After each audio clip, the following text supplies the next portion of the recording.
his legacy will forever be that of a convicted murderer who happened to write songs. Welcome to Watch Mojo. And today we're counting down our picks for the moments in the world of music from the year 2000 onward that got everyone talking. Apparently Michael Jackson suffered cardiac arrest this afternoon. He was rushed to UCLA Medical Center. Number 10. Fyre Festival fallout. Turn now to that trouble for the Fyre Music Festival, hit with a class action lawsuit from concert goers who spent thousands of dollars for what was supposed to be a luxury weekend of food, art, and music in the Bahamas. Didn't turn out quite that way. ABC's Gio Benitez in Miami with the details. Good morning, Gio. Hey, George, good morning to you. Those concert goers coming here to Miami all weekend long. Have you ever heard the old saying, if something sounds too good to be true, it probably is? That's likely what attendees of the ill-fated Fyre Festival might caution after being virtually abandoned on the Bahamian island of Great Exuma at the end of April. Coordinated by businessman Billy McFarland and rapper Ja Rule, the lavish music festival was intended to promote McFarland's Fyre talent booking app. We got to the actual festival location, it was 10 o'clock. And right when we got there, we realized this was not going to be a real thing. We found out every band had canceled that night. The festival's founders promised VIP accommodations, world-class music like Blink-182, Pusha T, and Major Lazer, and an unforgettable once-in-a-lifetime experience. What did attendees get instead? Tents, a single local group playing for a few hours, and cheese sandwiches in styrofoam containers. McFarland was charged with wire fraud and served over 3 years in federal prison. You know what's not a joke? Mark Garagos, the celebrity attorney, has now filed a class action lawsuit against the Fyre Festival, seeking damages in excess of $100 million. Meanwhile, we're told those concert goers are going to get a refund and a free ticket to next year's event. Yeah, they're going to try this again all over again on a U.S. beach. Number 9. Britney Spears conservatorship. I've lied and told the whole world I'm happy because I've been in denial. I am traumatized. I can't sleep. I'm so angry. I cry every day. I was surprised by how unedited she was. I was surprised that she decided to take on the entire conservatorship and, in fact, the conservatorship system in the state of California. Spears, one of the most popular and influential musicians of the late 90s and early 2000s, found her career dogged by excessive media attention and public scrutiny.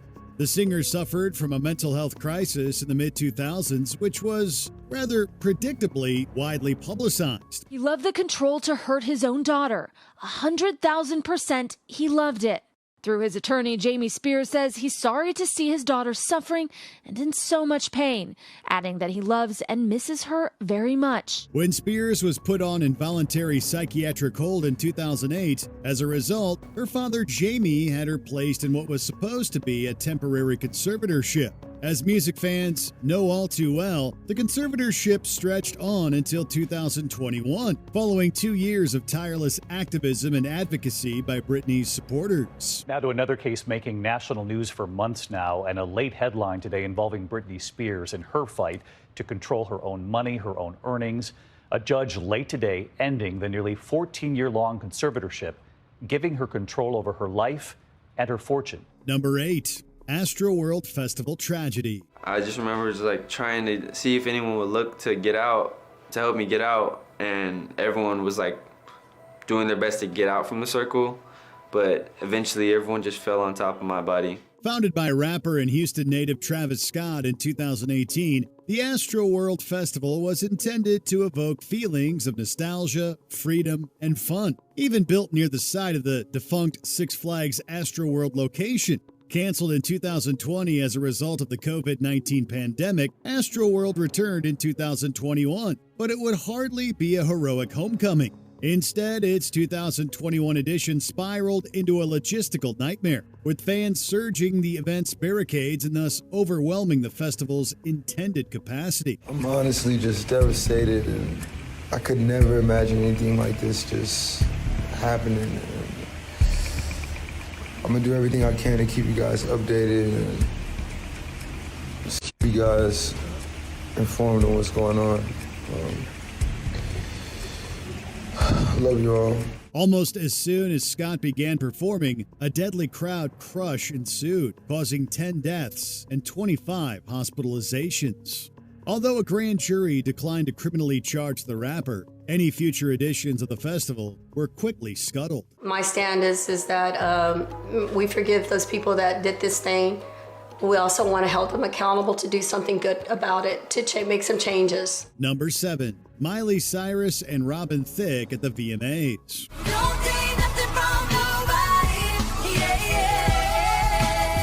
There comes a time in every young pop star's life when they must shed their teeny bopper image and embrace a more mature adult persona.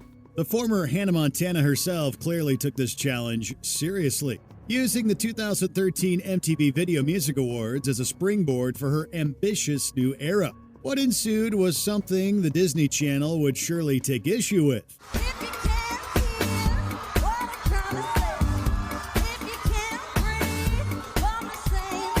Taking the stage with R&B singer Robin Thicke, the duo performed a raunchy medley of We Can't Stop and Blurred Lines, which was roundly panned by viewers, critics, and everyone in between. Although Cyrus was able to recover and regain her career momentum, Thicke's reputation took a serious, lasting hit, especially when coupled with other scandals and controversies.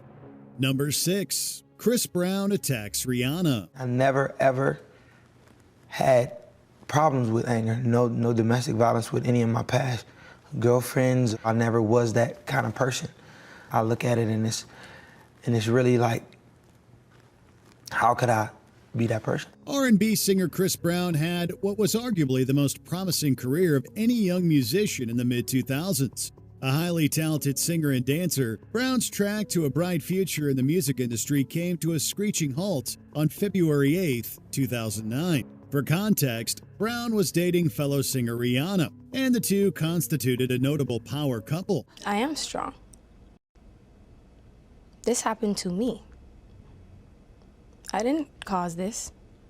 I didn't do it. This happened to me, and it can happen to anybody. There are a lot of women who've experienced what I did, but not in the public. On that fateful February night, Brown and Rihanna reportedly got into an argument that escalated and unfortunately resulted in her hospitalization. Turning himself into the Los Angeles Police Department that same evening, Brown pled guilty to felony assault, avoiding prison time by accepting a plea deal that placed a restraining order on him by Rihanna. I can see what damage it does, mentally, more than physical. Do you still love Rihanna? I have love for her. You have love for her? Yeah. Number 5, R. Kelly indicted. Earlier today, Robert Kelly was indicted before a Cook County grand jury on 10 counts of aggravated criminal sexual abuse. The #MeToo movement ushered in a new era in the film industry, exposing 2 decades of reprehensible conduct by people in power. However, its ripple effects were felt across countless other industries, and music was no exception. Soul and R&B legend R. Kelly had long been the subject of assault and abuse allegations, stretching back as far as 1991. However, the saga escalated dramatically upon the release of Surviving R. Kelly, which aired on Lifetime from 2019 to 2023.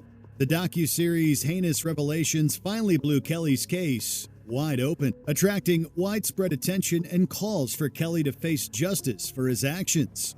These were answered when the singer was formally charged with racketeering and trafficking, promptly ending his decades-long career. One time, one of his friends came to the studio, and he's speaking to everyone, and just a normal reaction, you speak back.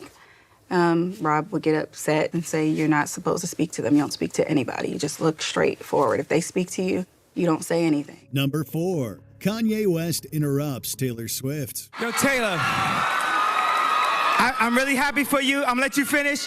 But Beyonce had one of the best videos of all time. Possibly one of the wildest moments ever captured on live television, this viral moment captured the internet's imagination and spawned thousands upon thousands of memes. For the uninitiated, country pop star Taylor Swift, maybe you've heard of her, won the Best Female Video Award at the 2009 MTV Video Music Awards for her ubiquitous hit, You Belong With Me.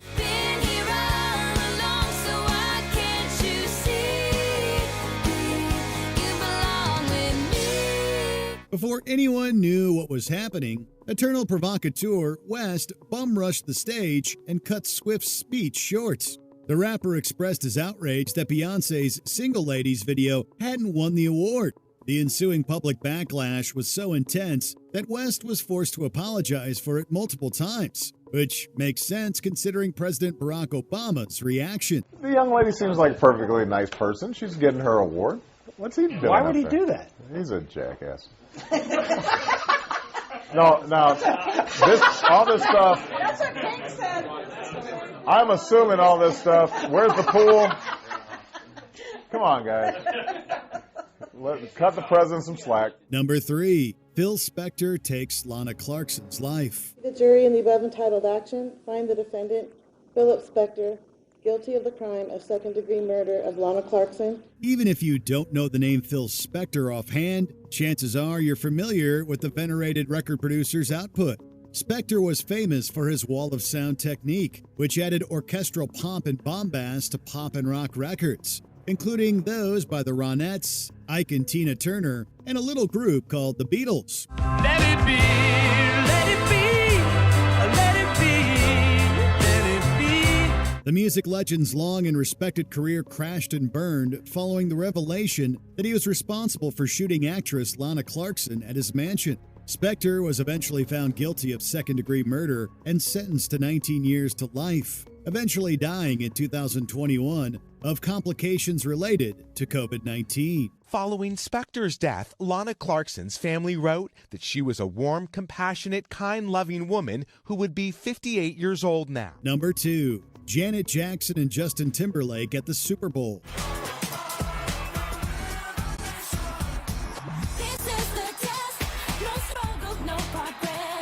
Remember when we said that Kanye and Taylor was once one of the wildest live television moments ever? We think it's probably fair to say that Janet and Justin at the Super Bowl probably tops it. Jackson, who was the event's scheduled halftime act, performed a medley of her hits before surprise guest Timberlake joined her on stage.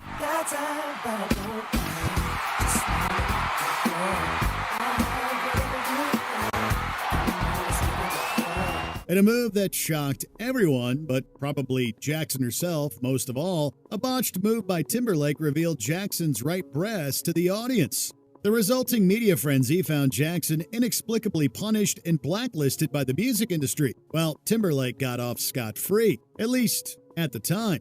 Social media backlash in the 2020s found him apologizing to both Jackson and his ex, Britney Spears. Timberlake posting on Instagram Friday, "I am deeply sorry for the times in my life where my actions contributed to the problem, where I spoke out of turn or did not speak up for what was right." Before we continue, be sure to subscribe to our channel and ring the bell to get notified about our latest videos. You have the option to be notified for occasional videos or all of them. If you're on your phone, make sure you go into your settings and switch on notifications. Number 1, Michael Jackson's death. Both the Los Angeles Times and CBS News are both now reporting that Michael Jackson has died. Now, CNN has not confirmed that, but the LA Times and CBS News are reporting that Michael Jackson, 50 years old, the king of pop, has died. A very, very sad moment. Do you remember where you were when you found out that the king of pop had died? June 25th, 2009 marked one of the most significant days in the history of music. Jackson, who had reportedly suffered from mental health issues and substance use disorder for years, was found unresponsive by Conrad Murray, his personal physician, at the singer's Holmby Hills residence. What was Michael Jackson doing in Los Angeles before he was taken to the hospital? What new information do you have for us? Well, we do know that he's been in Los Angeles preparing to undertake this major concert event that he was scheduled to perform in London I have to stop you for a second, AJ. CNN can now confirm from the LA coroner that Michael Jackson is dead. Jackson's sudden death came as a heartbreaking shock to music fans around the world who paid tribute to the fallen musician. Murray was found to be personally responsible for Jackson's death due to the multiple medications prescribed to him and was convicted of involuntary manslaughter in 2011 before being released in 2013. I love to push it, it makes me feel medicine is great. I said, well, if I'm going to give you an agent that is going to put you to sleep immediately and can be so quick to act, I don't want to ever let you infuse such substance when I'm present. Which moment on our list shocked you the most? Are there any 21st century moments that we missed? Be sure to let us know in the comments below.